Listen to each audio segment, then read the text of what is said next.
Introduction. Congratulations on purchasing this book, and thank you for doing so. The following chapters will discuss everything you need to know to master the art of persuasion. From the first chapter, you learn about how persuasion is used and what you need to do to become a more persuasive person. Chapter 2 will give you a completely new outlook on manipulation. You will see how you can use it to benefit yourself in just about every area of your life. In the next chapter, you will learn about hypnosis. It is a persuasion technique that you can learn and use to your advantage on a regular basis. As you progress through this book, you will learn about NLP and deception. Both of these concepts will make it much easier for you to persuade others to see things as you do. Up next comes mind games and mind control. These might sound like something out of a movie, but the truth is, they are used in daily life regularly.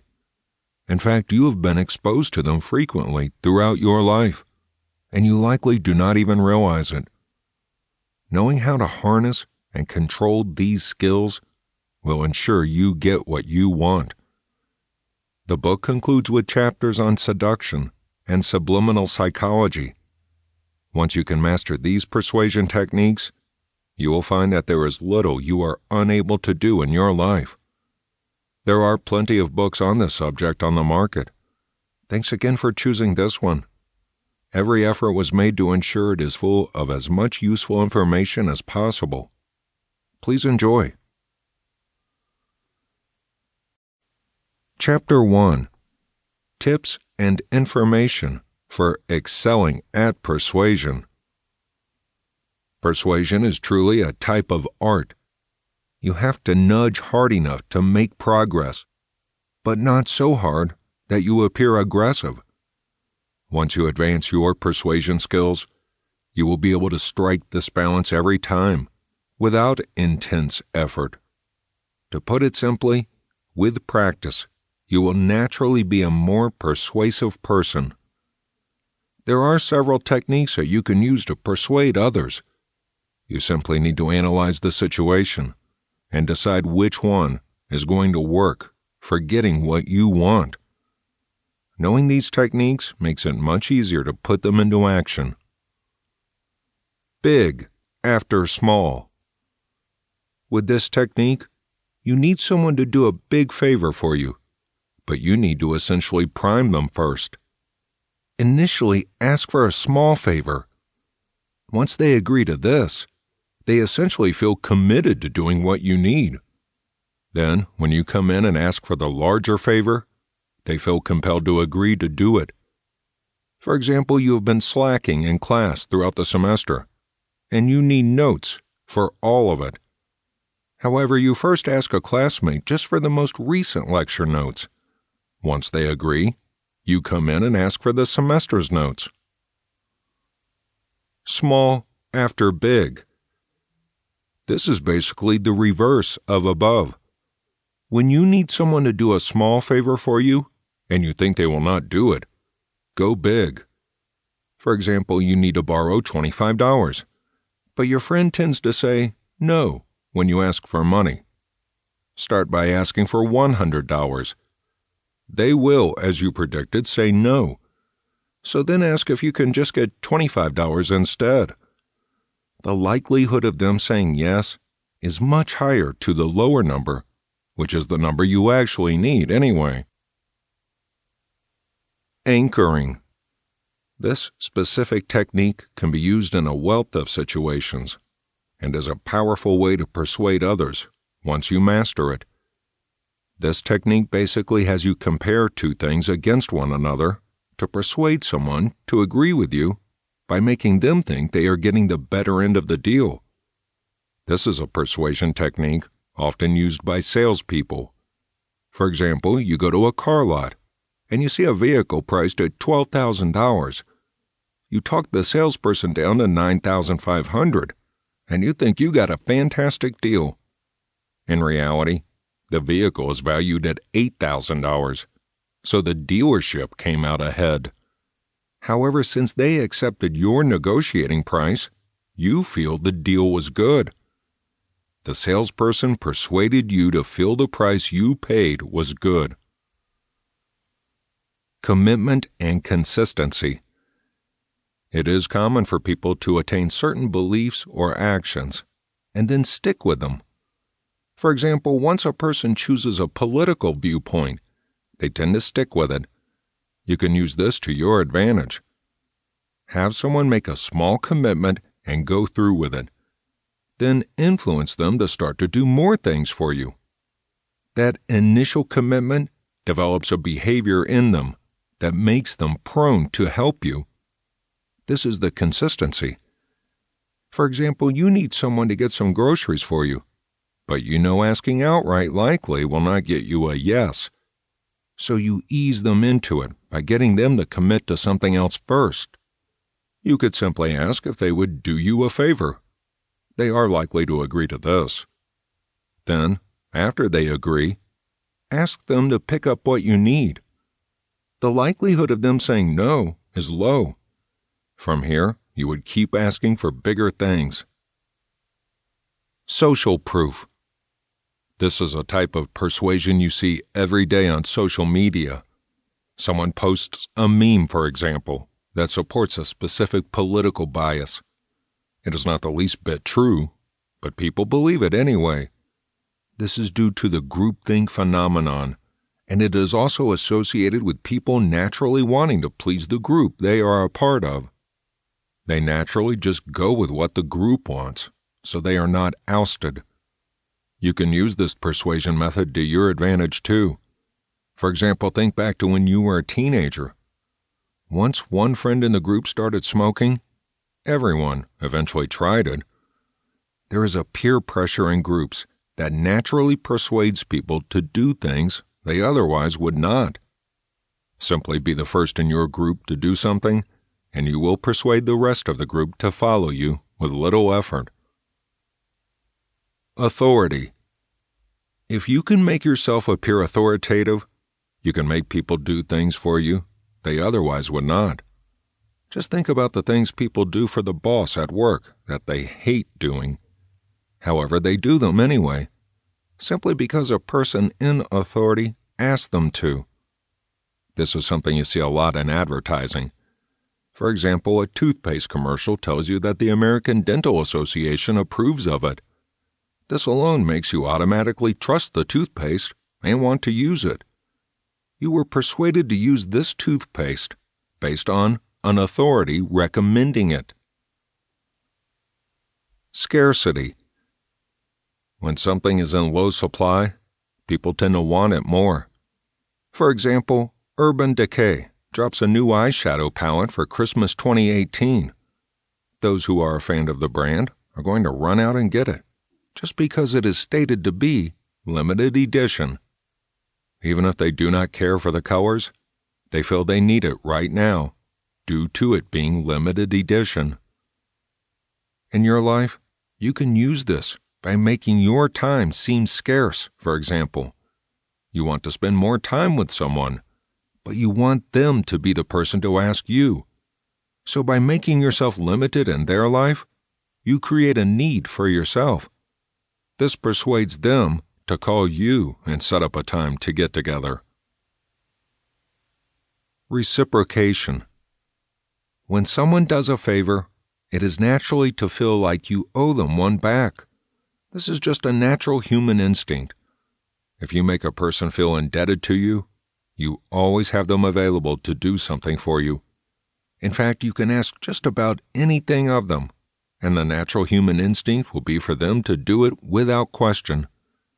You see this often with different organizations when they are seeking donations. They offer a small gift of some sort. They offer you a small gift, and now you feel like you have to donate because they just gave you something. Speaking in we. Part of being persuasive is to make people feel like they are not alone.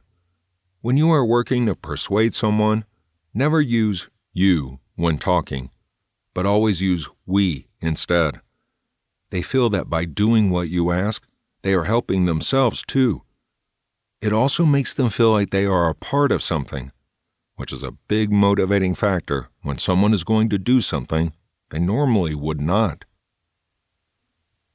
It works for others. People are more likely to do something if it appears popular.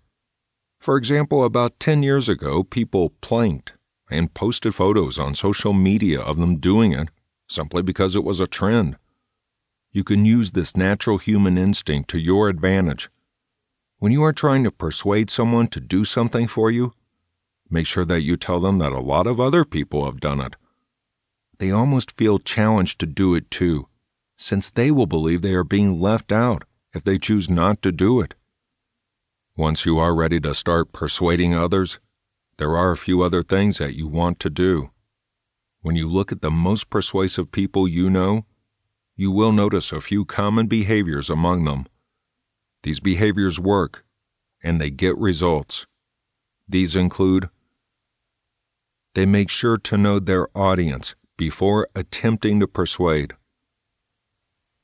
They take the time to connect to those they are trying to persuade. They are never pushy, but assert with confidence. They are also not mousy or shy about voicing their needs. When talking to others, their body language is always positive. Once they discuss what they want, they are concise and clear. They are genuine and do not have a fake persona. They acknowledge the views of the person they are trying to persuade. They essentially paint a picture of what they want, so the person they are working to persuade can visualize their wants. They know which questions to ask and when to ask them. The first impression they leave is positive and strong. They know that getting results is more important than urgency. They are very personalized when talking to others, addressing them by name. They always smile, because people are more receptive to smiling. They work to please people as a way to get them to feel indebted. Chapter 2: How to Utilize Manipulation. Manipulation is a technique used by everyone at some point in life. If you think about it, you start learning to manipulate as a small child. For example, you start taking on extra chores, and a week or two later, you ask for a new toy. Your parents feel compelled to give it to you since you have been helping so much. The same strategy works in adulthood, too. In fact, there are numerous financial and emotional benefits that come with properly using the different manipulation techniques. Manipulation essentially plays on people's emotions. However, to be effective, you need to be able to successfully do this and be able to read people. There are several techniques that will allow you to do both of these. Once you are good at both, you will find it much easier to get what you want every time that you need something. Fear and relief. This is a common manipulation technique that you have used at some point without even realizing it. This involves using another person's fears to get them to do something for you. You essentially cause some type of fear and let it build. Once the person is getting to the peak of their emotion, you relieve that fear. At this point, they are vulnerable and much more likely to do something for you. This is a technique that is used by employers on a regular basis. They make it seem like a person might lose their job, eventually give them reassurance, and then ask that employee to do something. Of course, the employee does it because they feel they have to do it to keep their job. Reading body language. When you can determine a person's state of mind, it is easier to control it. Sure, you can ask them what they are thinking, but more often than not, they will not be honest. However, you cannot fake body language. If you can read body language, you will know exactly what a person is thinking. For example, you are trying to persuade someone to give you money. Their words are saying no, but their body language shows that you are breaking them down. As long as you can read this body language, you will know that you can push further and get the money that you need. You want to see how they are holding their posture, if they are still or moving, and where they are looking when they are talking to you. All of this tells you exactly what they are thinking, despite what they are actually saying. Guilty approach. This is a manipulation technique that humans have been using on each other since the dawn of time. When you make a person feel guilty about something, you make them vulnerable, and vulnerable people are easier to persuade. It is best to use this technique on people you know on a personal level. This is because you can find something that you know will induce some guilt. This technique makes it possible to slowly plant your desires. Then when you suggest an idea, they tend to go with the flow on a subconscious level. Use your looks. Humans, whether they admit it or not, tend to be shallow when it comes to looks. This is just a fact, and even if you recognize this trait in yourself, you cannot help it. If you tend to be good-looking by society standards, it is much easier to persuade people to do things for you. A number of studies were done that looked at this. In the studies, they would send out people who were attractive and unattractive by society standards. Both groups of people would ask strangers for small favors, such as borrowing $1 for public transportation or to use their cell phone. Those that were deemed attractive were far more successful in getting what they want, and they got it simply because of their outward appearance. Just ensure that when you use your looks to persuade, that you present a total package. That means that you want to use inclusive body language and confidence. Make the person you are trying to persuade feel special, and they will eat out of your hands. Play the victim. This is another common manipulation technique that really works. When you play the victim, you essentially make people feel sorry for you. When people feel this way, it is a natural human instinct for them to want to correct what they did to make you feel bad. When they are in this vulnerable state, you can essentially make them do anything. Now, this technique will not work on all people. You have to choose those that are naturally more vulnerable and less tough. The tougher people usually will not fall for the victim act, so use this technique wisely. Prey on their feelings. This technique can work on all people, but it is easiest with those who are already emotionally vulnerable. With this technique, you essentially make people fall for you to get them to do what you need. When a person falls for someone, they are less likely to make rational decisions. Instead, they make choices on an emotional level.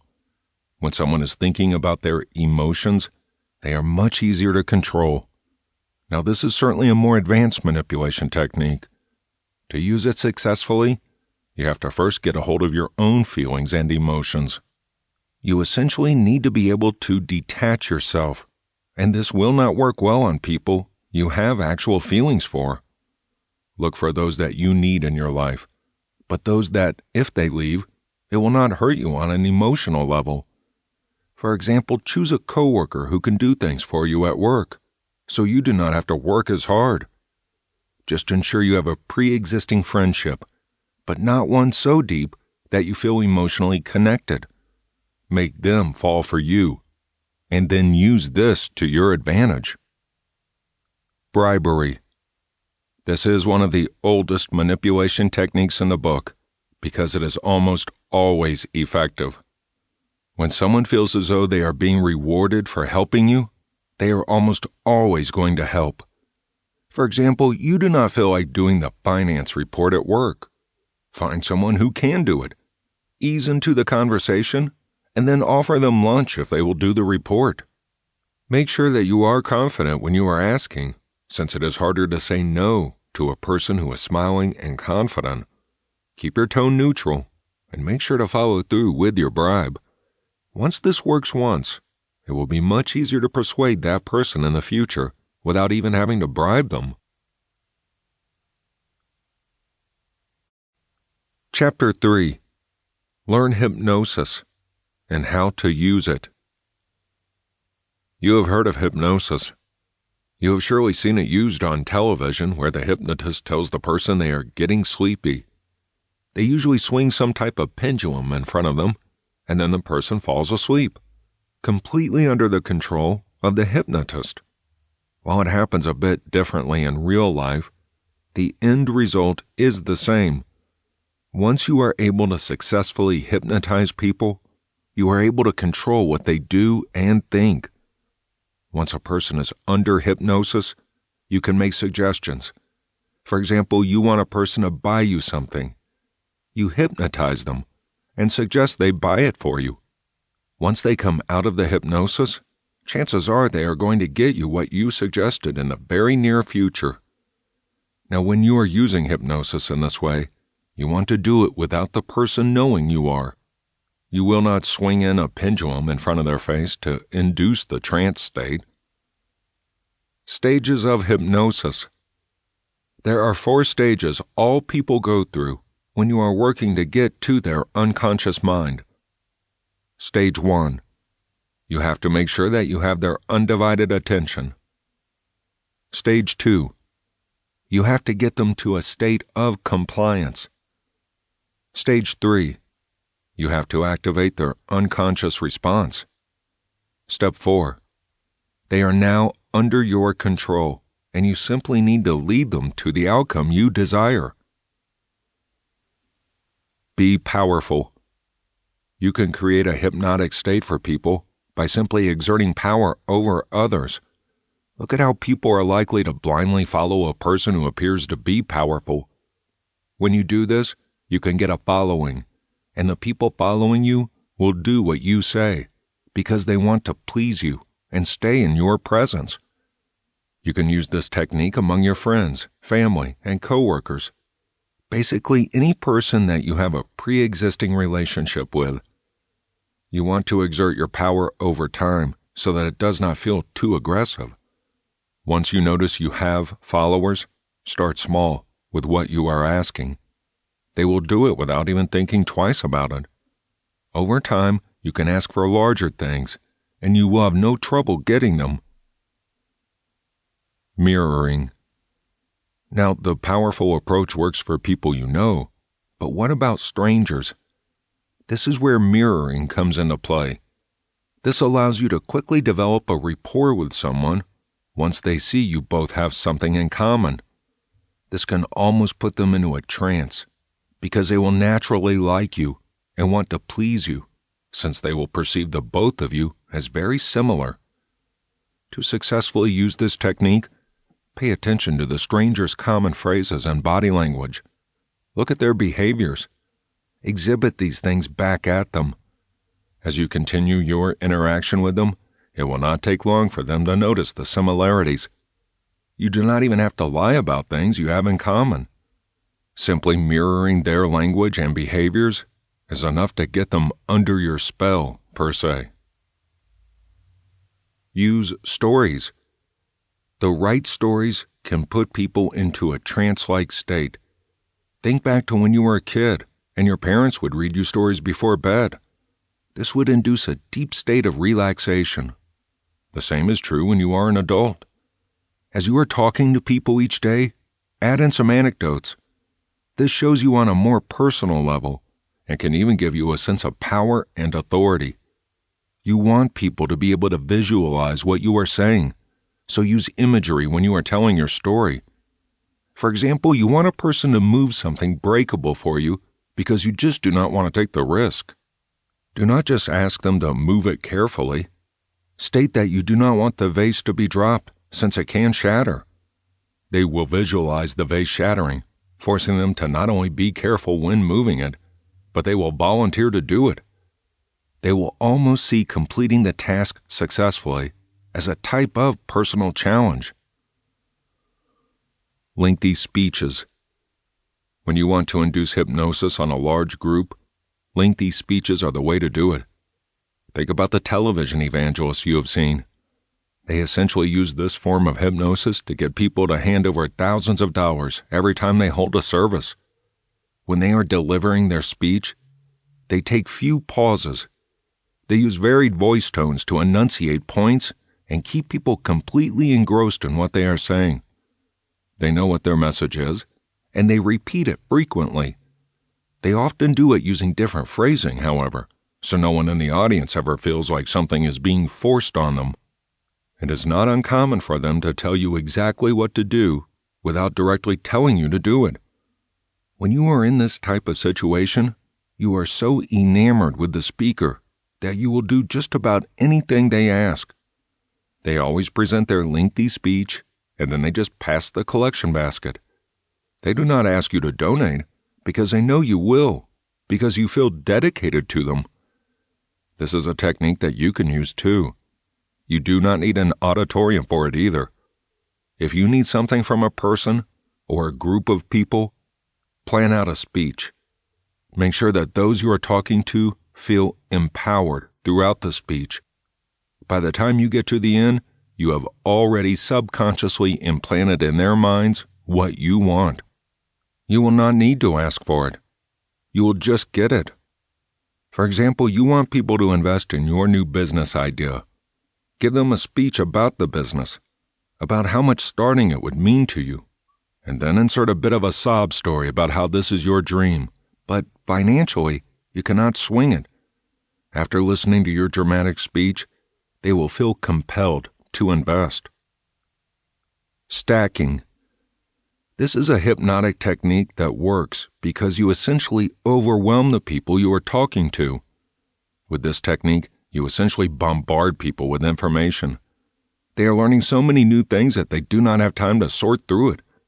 They do not feel they need to check facts because you are speaking with such authority that they automatically believe what you are saying.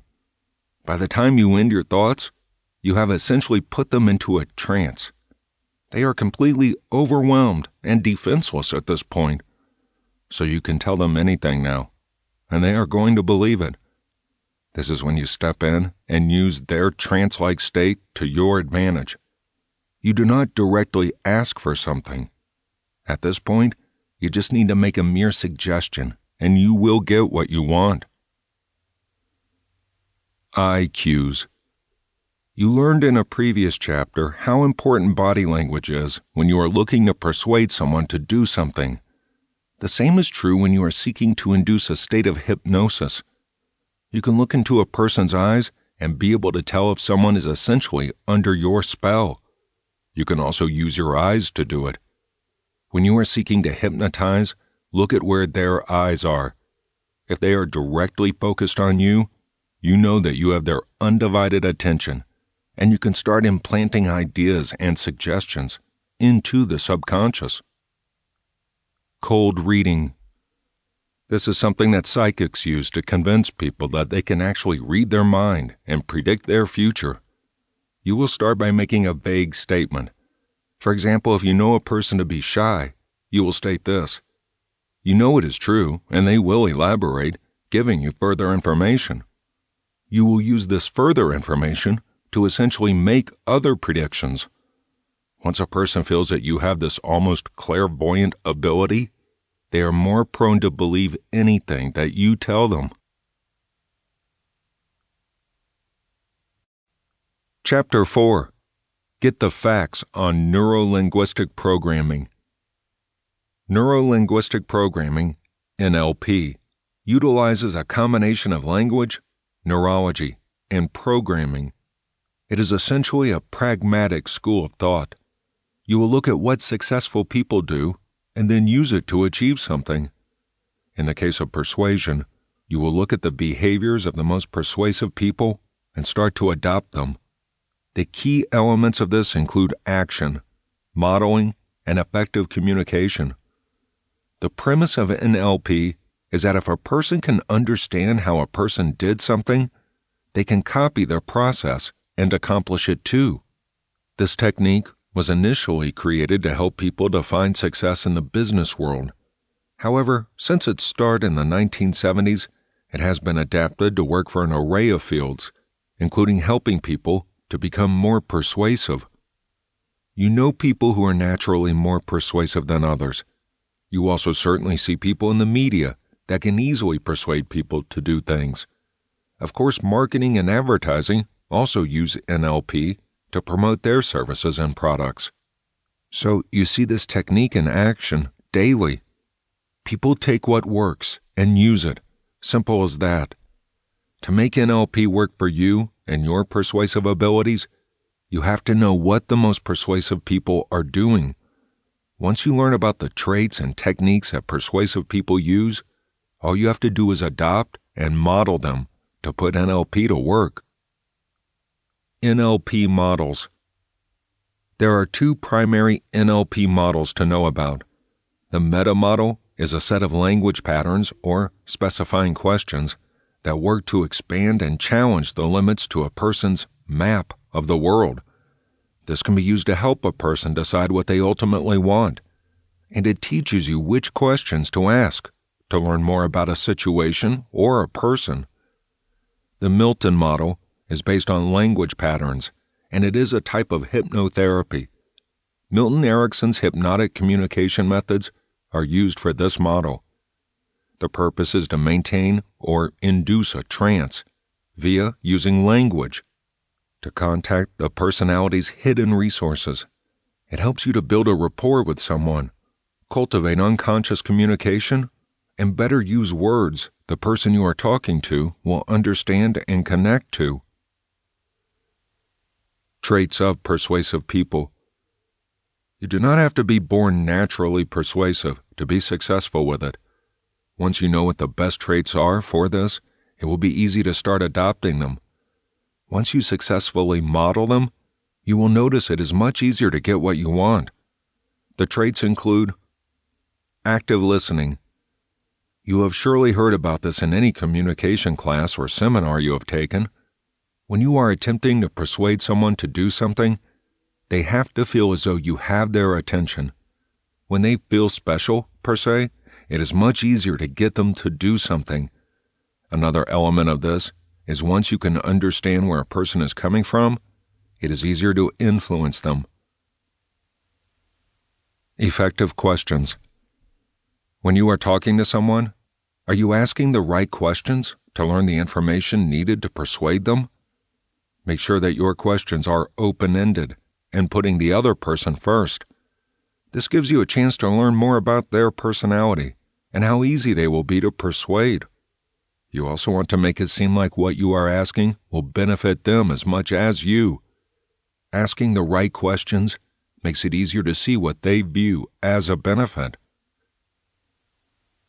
Selflessness. Remember that persuasion is half you and half the other person you are trying to persuade. If you put all the focus on you, the other person no longer feels special. And when this feeling disappears, so does your control over them. You want to spend the majority of the conversation on the other person.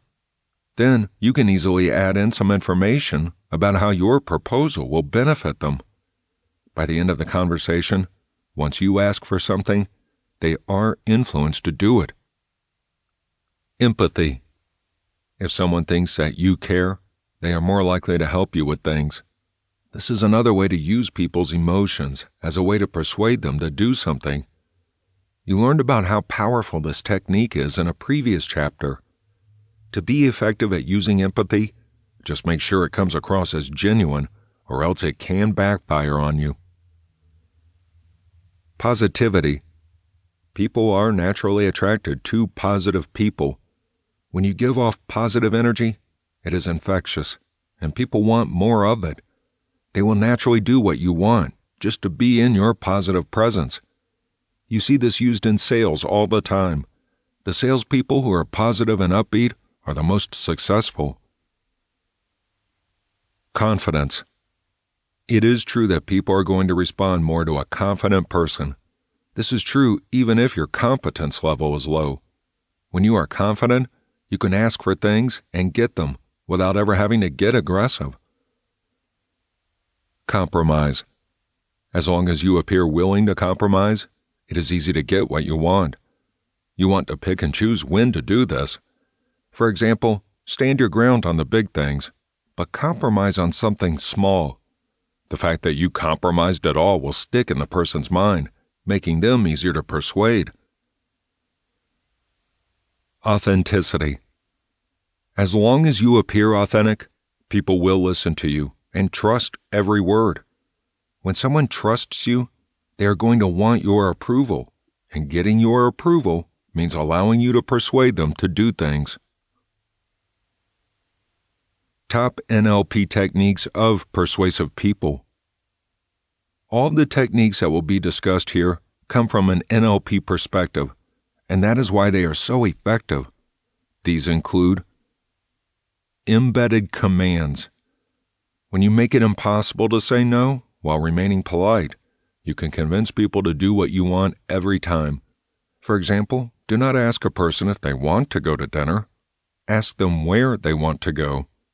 With the first question, they can say no, but with the second, they feel like you are wanting their opinion, so they feel compelled to have dinner with you. Choice restriction. You want to restrict choice without it being obvious that you are doing so. For example, instead of asking a person the type of wine they would like, ask them, red or white? The second question will restrict them to either red or white. Then you will ultimately get to choose the wine based on the color that they chose. They will not realize that you essentially persuaded them to allow you to choose which wine the two of you are going to drink. I could, but rather not. This is a technique you have certainly used in the past, and it has likely been used on you. An example would be saying something such as, I can drive if you want me to. At this point, you are saying you can drive, but the last part of the sentence opens the door for the other person to volunteer, because you really do not want to drive. In most cases, the other person will volunteer to drive, not even realizing that you wanted that exact outcome. And versus but. You have no idea how powerful but can be until you are starting to enhance your persuasion skills. This word can easily change opinions, and you can fully use this to your advantage. For example, if you want someone to take you somewhere, but they are tired, you could frame it in the following way. I know you are tired, but going to this movie will be so much fun and everyone has seen it. The second part of the sentence after the but makes them feel obligated, since the movie is trendy and fun. What they really want. This is not only a type of NLP persuasion technique, but also a form of hypnotism. Make sure that when you ask what a person wants, that you make it open. For example, ask which car they would want if money was not a factor. You can use this same approach for just about anything. Once you get their true needs and wants, you can use these to your advantage to persuade the other person to do something. For example, if you want to take a vacation with your significant other, ask where they would go if there were no restrictions. Once they answer, use this to present your idea. Chapter 5. The Art of Deception. When you hear the word deception, it is automatic to think of it in a negative context.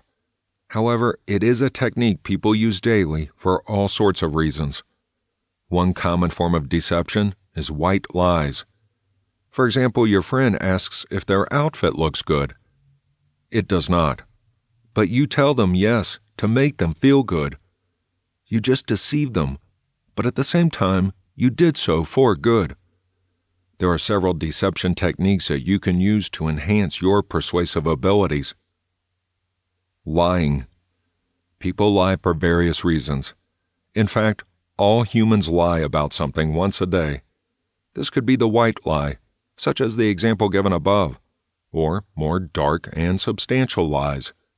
Regardless of your reasoning, knowing how to lie allows you to deceive without being caught. The following are what you need to do to lie effectively and without detection. Make sure that you have a good reason to lie. Do not wait until you are forced to lie to do it. Instead, lay the groundwork. Use a misleading approach when you are telling the truth. When you are stating your facts, whether true or false, make sure to keep them straight. Know the person you are lying to and read their body language. Make sure that you are staying focused on what you are saying, or else the person you are lying to can easily catch you in your lie. Add some pressure if you think the person you are lying to is starting to get suspicious.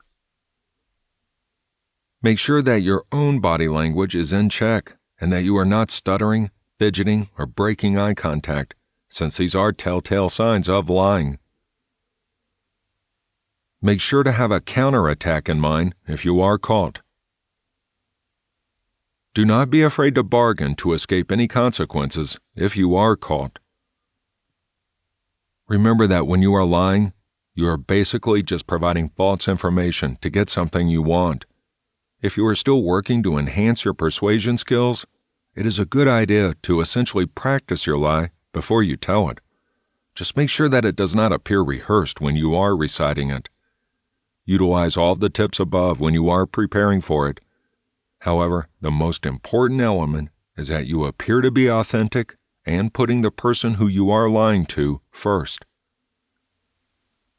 Equivocations. This is a type of informal fallacy that can be highly beneficial when trying to persuade other people.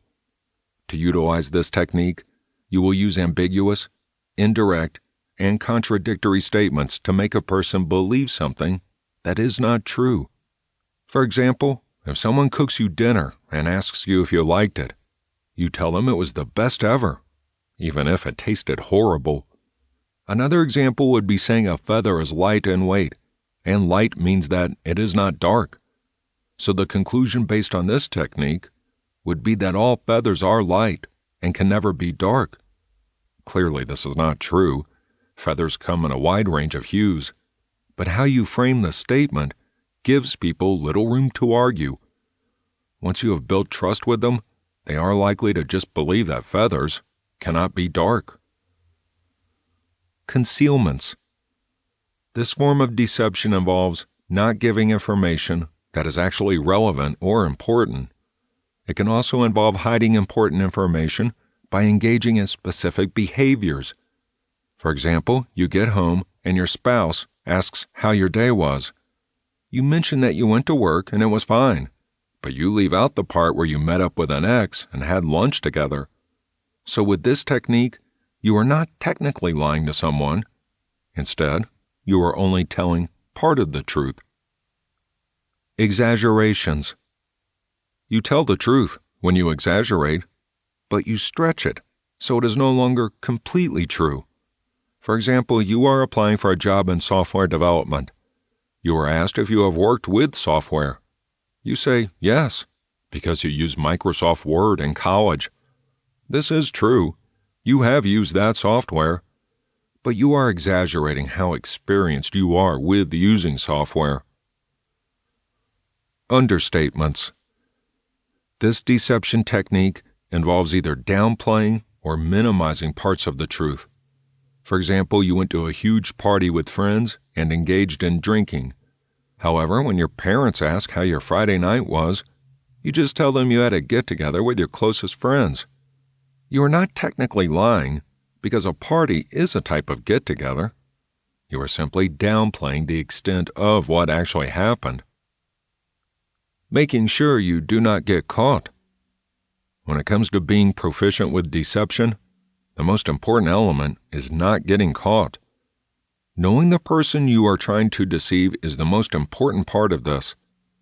However, this is not always possible since you sometimes have to deceive strangers to get what you want. You want to study the signs of deception. Once you know what these are, you can work to make sure that you do not exhibit them when you are working to engage in deception. These telltale signs of deception include: you do not use any self-reference. When a person is attempting to deceive, it is common to remove themselves from the situation. For example, instead of saying that they authorized a shipment, they would just say that it was authorized without using I in the statement. You want to use I and self-reference to make your deception more believable. Using current tense, for past events. It is important that you always use the proper verb tense to ensure that what you are saying is something that appears truthful. You use questions to answer questions. Whether you are being honest or not, you need to offer straight answers for everything. Questions are a form of deflection, and people will pick up on this. You are vague. Those who are trying to be deceptive tend to be vague when discussing a topic. If you give direct answers, you are more likely to be believed. You offer oaths. These are things such as, "on my honor," or "I swear," when making a statement. This is one of the biggest signs that a person is being deceptive. Make sure to remove oaths from your statements and just be clear and direct. These oaths do not actually increase the veracity of what you are saying. Alluding to actions. This is something people do when they do not want to own something. When you use this technique, it tells people that you have something to hide. Be direct and clear, even if what you are saying is not the truth. You use euphemisms. You have surely seen this in action when you learn that someone was attempting to deceive you. For example, instead of admitting to stealing something, they say they borrowed it. There is no detail. It is imperative that you use the right balance of details when you are attempting to deceive someone. If you do not, this will tell the person that you are not being truthful. Chapter 6. Exploring the concept of mind games. You have heard of mind games. You have surely played them before and had them played on you. You can use mind games as an effective persuasion tool when you know what to do and when. There are numerous techniques that are effective, and they are not that difficult to learn. This means that once you know what they are, you can start utilizing mind games right away to start getting what you want. Kick me. This likely reminds you of that game when you were a kid, where you put a sign on someone's back that read, "Kick me." This is similar. You want to make yourself look like someone that deserves pity. Once you get pity from someone, it is easier to get them to do what you want. You can use this for just about anything in life, from getting someone to allow you to apologize, to getting a boss to give you a promotion, once you get really good at it. Now that I've got you. This is a game that you will use when you want to show a person you are winning and better. You can also use it when you are angry and want to justify it. For example, your friend had a party, but he neglected to invite you. So you decide to host a party the following weekend with the intent to just not invite him. This game basically has you working to one-up another person to get them to give in and give you what you want. You made me do it. This is another one you used during childhood, and you likely did not even realize at the time that it was a type of mind game. This is a game that works to make another person feel guilty while simultaneously absolving you of any responsibility for your actions. For example, you want to be left alone. However, someone comes in the room to ask you a question. As a result, you are startled and drop your beverage. You tell that person that they made you drop your beverage. If it weren't for you. This is another mind game that is used to absolve yourself of any guilt for something you might have done. With this type of game, you essentially create a scenario that allows you to put guilt onto someone else. This gives you an array of advantages. When a person is feeling guilty about something, they are more vulnerable to suggestion. For example, you are unable to go to work for whatever reason. You find a way to blame your spouse for this and make them feel guilty. As a result, you are able to coerce your spouse into making you a meal or buying you something. Let you both fight. The purpose of this mind game is to share blame, control other people, and even make yourself seem like a good friend.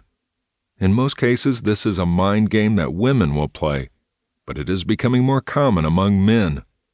For example, a person knows that two people are attracted to them. This person then talks both of the interested parties into fighting with one another to basically win their heart. This is basically a type of transaction. However, at the end of the game, both interested parties are usually left without anyone. Rappo. This mind game can be a major ego boost, give a sense of satisfaction, and increase how desirable you see yourself to be. It is a type of social game in which you essentially convince a person to pursue you. You convince them in a way that is not obvious to them, so they do not even know what is happening. How you choose to convince them is flexible and really dependent on your preferences and what it takes to get into the subconscious of the person you are seeking to lure. What is good about this game is that it generally does not take long to put into practice. Persuasion. The purpose of this game is to avoid responsibility and garner sympathy. Basically, this mind game is used to seduce another person. You cause them to feel guilty if they are not fulfilling your romantic needs. You talk about a bad past relationship, whether it was real or not, to first get sympathy from them. Then once they essentially soften to the idea of fulfilling your desires, you go in and take what you want. If they are still resistant, you cause them to feel guilty to ultimately get what you want. Clever Me. This one improves your identity, social capital, attention, and ego. You do something to show someone what you are great at, and you want the entire world to know that you are awesome at this specific thing. You manipulate the situation to make sure that someone will learn about your skill. You get attention from them, and they tell others. Before you know it, your skill or talent is being spread around, and a lot of people are coming to you to pay you a compliment. Wooden Leg. This is a game people play for sympathy, as a plea of insanity or to avoid responsibility. You have likely heard the saying that you can only expect so much from a person who has a wooden leg. This game is built upon this saying. Basically, you use a perceived shortfall or disability to gain sympathy and make your actions seem justified. For example, you just cheated on your spouse, and he or she found out. You would say something like, "Well, my parents had a bad marriage, so what do you expect of me?" They then start to give you sympathy, and you are absolved of your guilt. The Double Request. This is a common mind game among those who want something big, but know that they will not get it just asking for it. For example, you ask for a new expensive watch, but you really want a new jacket that tends to be less expensive. You mention both items, but you make it seem like the watch is what you truly desire.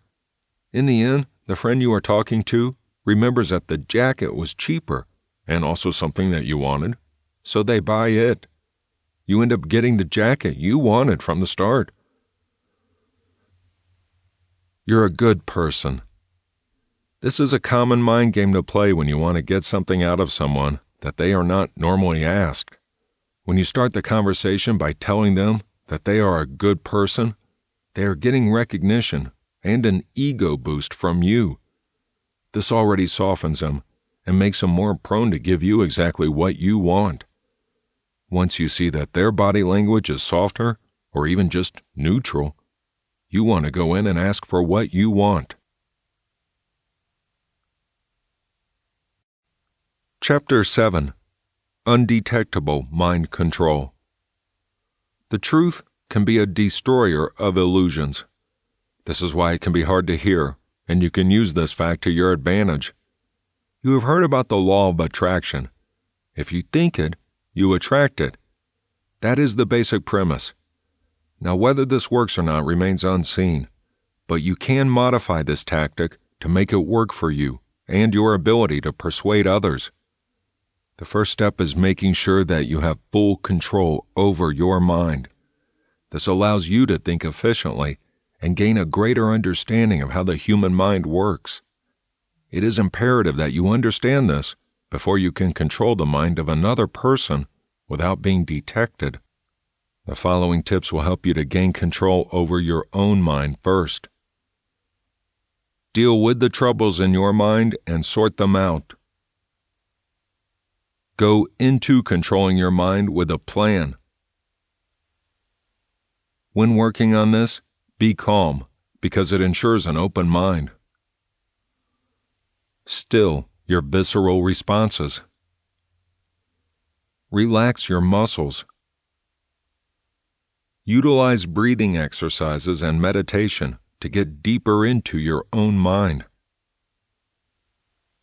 Sense the physical symptoms that come with your thoughts. Evaluate all of your thoughts for a source and reason. Once you do this, you will know what all of your thoughts mean, and you can control them. Once you master controlling your own mind, you will be able to seamlessly transfer over to controlling the minds of others without being detected. Mind control in society. You see mind control every day, and you have even fallen victim to it. The majority of it is used in advertising and marketing. For example, you see a television commercial that really captures your attention. The product is not one you absolutely need, but the commercial captured your mind and essentially told you on a subconscious level that you need the product. So you go and buy it. You had no idea your mind was being controlled. In fact, you probably did not realize it until reading this section right now. When you master undetectable mind control, you will essentially be marketing yourself. The end result will not be others buying you, but giving you what you want. Undetectable mind control techniques. There are several techniques that you will use when you are working to control the minds of others. All of these are relatively simple to implement once you have gained control over your own mind. The following are effective, undetectable mind control techniques to learn. Think for them. When you need something from someone, do not give them a chance to think it over. Tell them what they are thinking and what they are going to do. People are naturally busy, and if you ask them to consider something, they are likely to either forget or not give it enough thought to give you your desired outcome. When you help them not have to think, they view it as you helping them, making them more likely to give you what you want. Ask for an inch. When you are assessing how easy a person is to control, you want to take baby steps so that they never catch on to what you are doing. So start with small things first, such as asking them to buy you a drink or making them take you to a movie.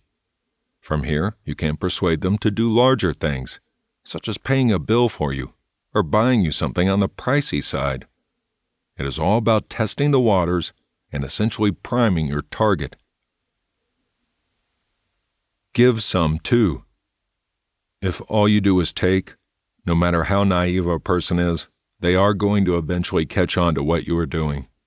So on occasion, buy them a drink, give them a compliment, or offer to pay for the movie. This makes the relationship seem balanced and even, but what you are actually doing is ensuring that they continue to be available for whatever you need from them.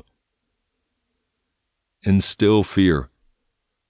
This was touched on in a previous chapter, but it is actually incredibly effective for undetectable mind control. You essentially want to set up a situation that makes the person feel afraid. When people are afraid, they are easier to control and make suggestions to. Instill guilt. Make the person feel guilty, and they will be putty in your hands. The key here is to alleviate your guilt and reverse the roles as seamlessly as possible. This is a great mind control technique for those that are harder to break with other methods. Once you cause them to feel guilt for what they perceive as something bad happening to you, immediately act and make suggestions to get what you want from them, since guilt goes away quickly when induced this way. Chapter 8. Influence through seduction. The whole point of seduction is to make someone want you. The motive is usually to cause someone to become sexually attracted to you.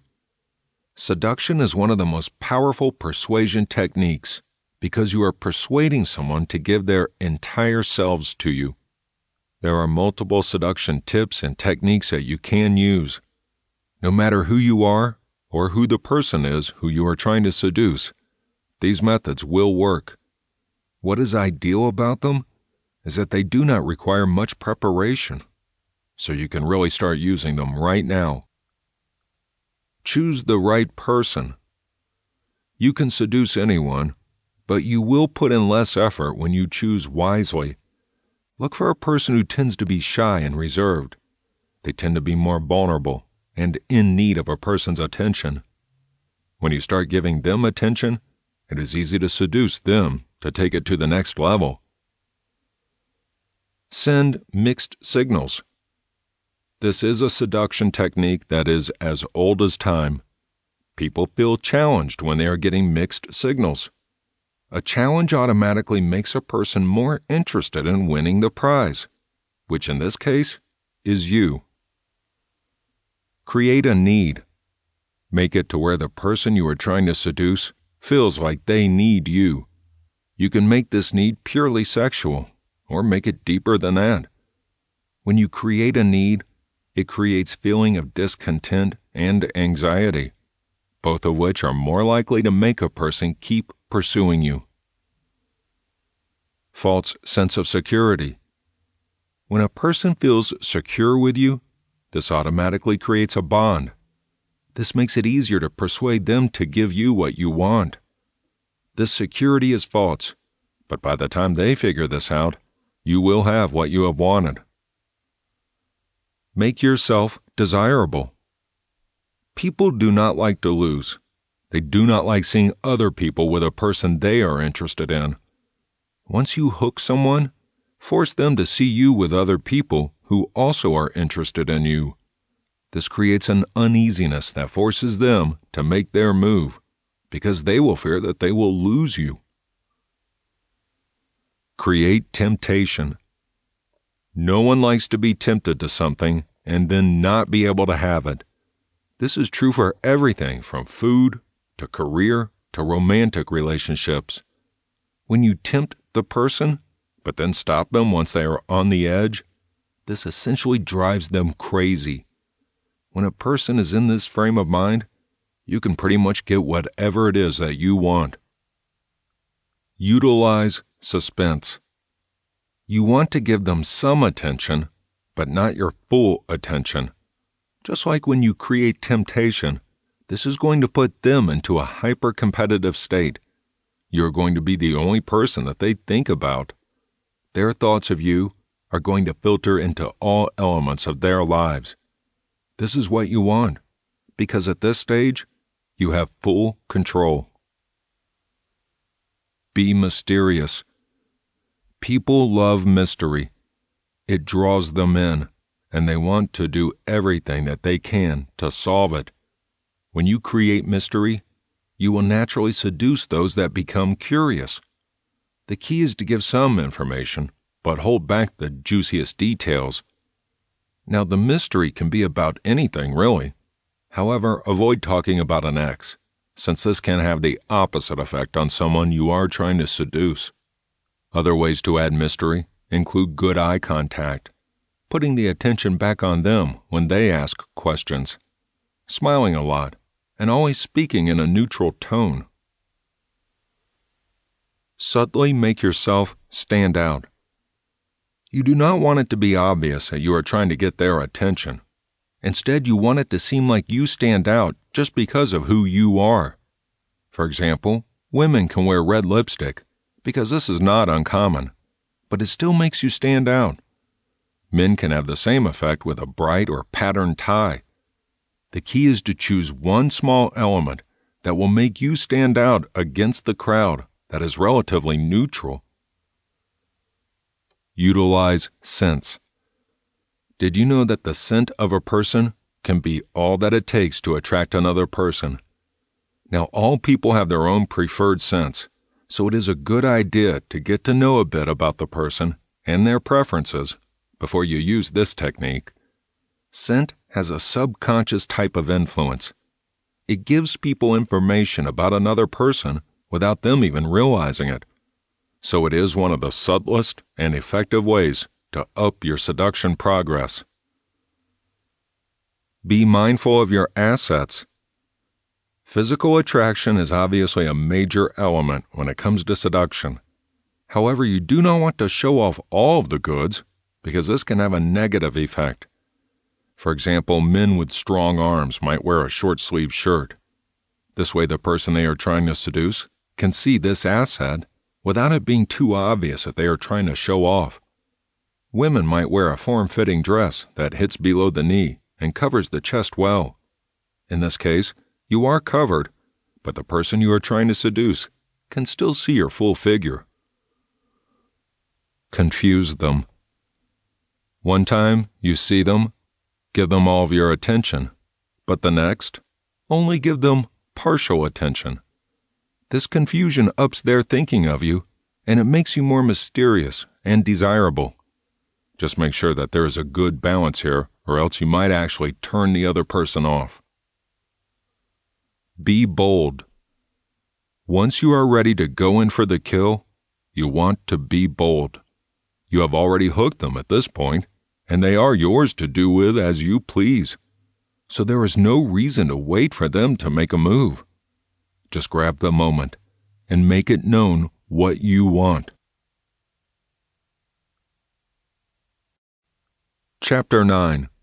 Achieve optimal persuasion with subliminal psychology. When you can expertly utilize the depths of a person's subconscious, your control over them is easy and vast.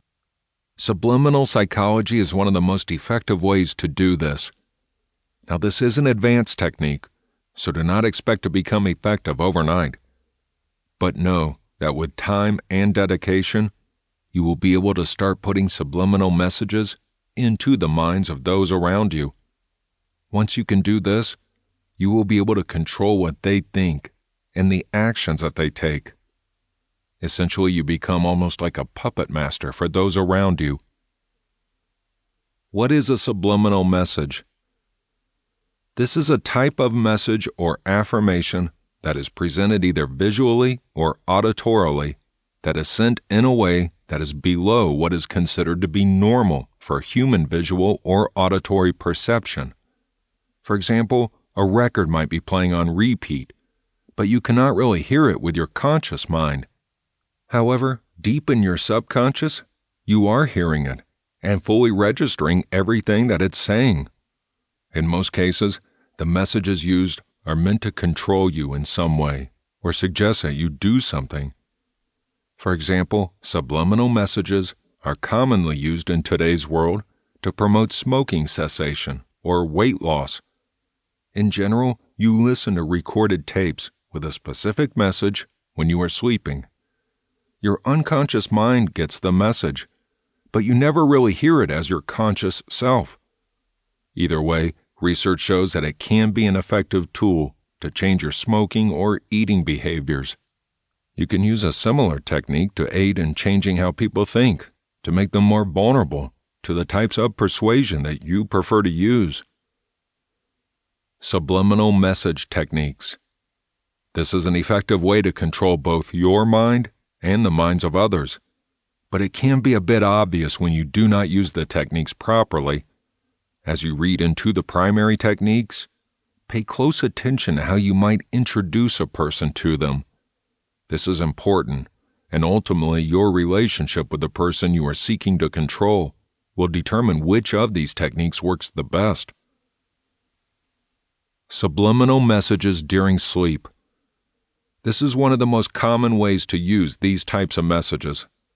Most people will use them for themselves in this manner, but you can also use them with people you live with. For example, once you know your spouse is asleep, play a subliminal recording for about 1 hour. This is really all it takes to get your message across. Now, it is imperative that you know for sure that they are sleeping, or else you could do more harm than good to your persuasion efforts. When you create your recording, use a calm and steady voice. State exactly what you want the person to do. Use no filler words. Use a maximum of 10 words and simply repeat it for the duration of an hour. Then, once the person is sleeping, play the recording at a very low volume close to their head so that their unconscious mind hears it. Subliminal flashes. These do not take as long, as they are not as risky as the above method. These are a type of visual subliminal message. You can create the flashes to say exactly what you want. What is nice about this technique is that the message flashes so quickly that the conscious mind often does not see what it says. Only the subconscious is able to understand and record it. So you are able to get some control over a person's mind without them knowing what you are attempting to control. Unless the person you want to do this with knows about subliminal psychology, you can just tell them you want to show them something you created. It is best to do this on a computer so that the screen is large enough to catch and keep their full attention during the flashes. Mixed subliminal messages. You can insert subliminal messages into the music or audiobooks that someone listens to on a regular basis. There are programs that can do this, so you do not have to be a tech expert to take advantage of this method. Just like with the subliminal messages during sleep, you will use a calm and steady voice. You want the messages to mix into the audiobook or music without being detected. Remember, the subconscious mind will pick up on it even when they cannot actually hear it when they are awake. Just make sure to use these messages in something they listen to daily or almost daily. It is important that they hear it regularly in order to gain the most control. Subliminal notes. This is the easiest method, but it is also the simplest to figure out if you are not careful.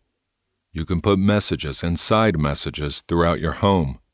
For example, when you are creating the grocery list, add something else you want, but do not normally shop for.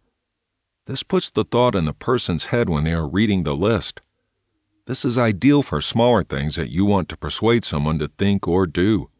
So keep it simple and use this method periodically. Unlike the above methods, it is not a good idea to use it every day. Conclusion. Thanks for making it through to the end of this book. Let's hope it was informative and able to provide you with all the tools you need to achieve your goals, whatever they may be. The next step is to sit down and evaluate your persuasion skills. Once you know where you are with your skills, it will be much easier to ensure that you are able to quickly get your skills to the desired level. Which chapters in this book do you need to work on the most to ensure that you are as persuasive as possible? Jot down a few notes and go back to the chapters where you need improvement. Use the tips and information to make sure that you are getting more of what you want. As you read through the chapters, you could see how powerful persuasion is. You could also see how you are persuaded to make certain choices without even realizing it. When you master the art of persuasion, you can be the person persuading others without them realizing it. Do you feel you deserve a promotion? Use the information here to persuade your boss to give one to you. It is truly amazing how much of a positive impact being good at persuasion can have on your life. When you are getting more of what you want, it gives you an edge in all areas of your life. Thank you. Before you go, I just wanted to say thank you for purchasing my book. You could have picked from dozens of other books on the same topic, but you took a chance and chose this one. So a huge thanks to you for getting this book and for reading all the way to the end. Now, I wanted to ask you for a small favor. Could you please take just a few minutes to leave a review for this book on Amazon? This feedback will help me continue to write the type of books that will help you get the results you want. So if you enjoyed it, please let me know. This has been Persuasion, Dark Psychology, Secret Techniques to Influence Anyone Using Mind Control, Manipulation, and Deception. Written by R.J. Anderson. Narrated by Sam Slidell. Copyright 2018 by R.J. Anderson. Production copyright 2018 by R.J. Anderson.